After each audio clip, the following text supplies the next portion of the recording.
70대 어머니를 간병해야 해서 일을 못해 막막하신가요? 근로 능력이 있어도 생계급여를 받을 수 있는 방법이 있습니다.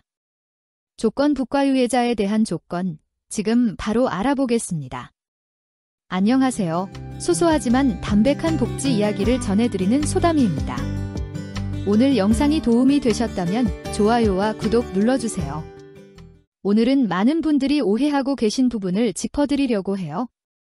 근로 능력이 있으면 기초생활수급자 혜택을 받기 어렵다고 알고 계시죠? 하지만 가족 간병 때문에 일할 여건이 안 된다면 자활사업에 참여하지 않아도 생계급여를 받을 수 있는 방법이 있습니다. 바로 조건부과유예자 제도인데요. 오늘은 이에 대해 자세히 알아보겠습니다. 먼저 조건부수급자와 조건부과유예자가 무엇인지 이해해야 합니다.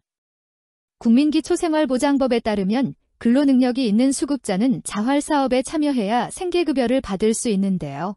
이런 분들을 조건부수급자라고 합니다. 하지만 특별한 사유가 있는 경우 자활사업 참여 의무를 면제받을 수 있는데 이때 조건부과유예자가 됩니다.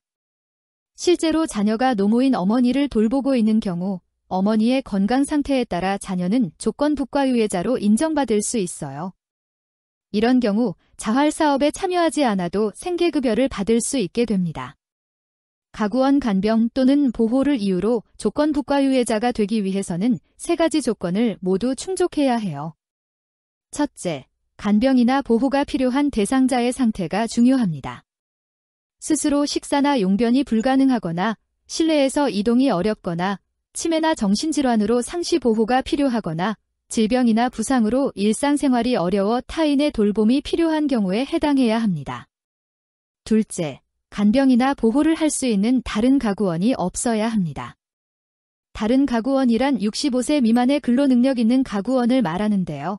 현재 근로활동 중이어서 간병이나 보호를 할 수 없는 가구원은 제외됩니다. 셋째, 사회복지 서비스를 과도하게 받고 있지 않아야 합니다. 구체적으로는 월 평균 20일, 하루 4시간을 초과하여 돌봄 서비스나 요양보험 등의 서비스를 제공받지 않고 있어야 해요. 단, 치매나 정신질환 등 인지능력에 문제가 있거나 중증장애인으로 종일 보호가 필요한 경우에는 사회복지 서비스 수혜 여부와 관계없이 인정 가능합니다. 실제 사례를 통해 더 쉽게 이해해 볼까요? 김소담 씨는 허리와 무릎이 좋지 않아 지팡이를 짚고 다니는 70대 어머니를 돌보고 있는 40대 자녀입니다. 어머니는 혼자서 식사 준비가 어렵고 화장실 이용도 도움이 필요한 상태입니다. 다른 형제 자매가 없고 주 3회 2시간씩만 방문 요양 서비스를 이용하고 있습니다. 이 경우 김소담 씨는 조건부과유예자로 인정받아 자활사업 참여 없이도 생계급여를 받을 수 있게 되었습니다. 그런데 조건부과유예자로 인정받으려면 어떻게 신청해야 할까요? 처음에는 주민센터 복지 담당자에게 문의하는 경우가 많은데 실제로는 구청이나 군청의 복지 담당자에게 직접 문의하는 것이 더 효과적입니다.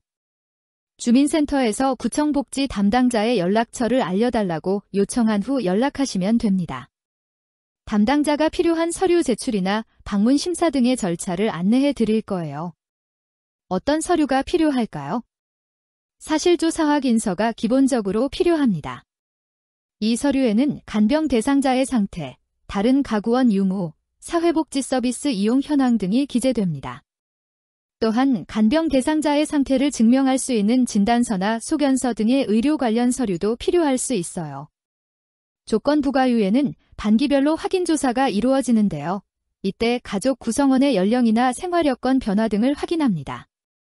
만약 간병 대상자의 상태가 호전되거나 다른 가구원이 간병할 수 있게 되었거나 사회복지 서비스 이용이 늘어난 경우에는 조건부과유예자 상태가 변경될 수 있으니 주의하셔야 합니다. 또한 조건부과유예 외에도 조건제시유예라는 제도도 있습니다. 이는 조건부수급자 중에서 단기적으로 자활사업 참여를 유보할 수 있는 특별한 사유가 있는 경우에 적용되는데요.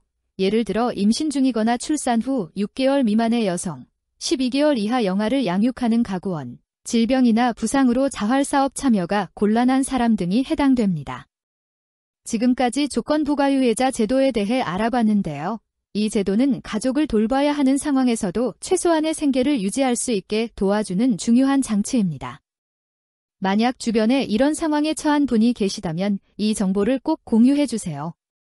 간병과 생계 사이에서 고민하시는 분들께 조금이나마 도움이 되셨기를 바랍니다.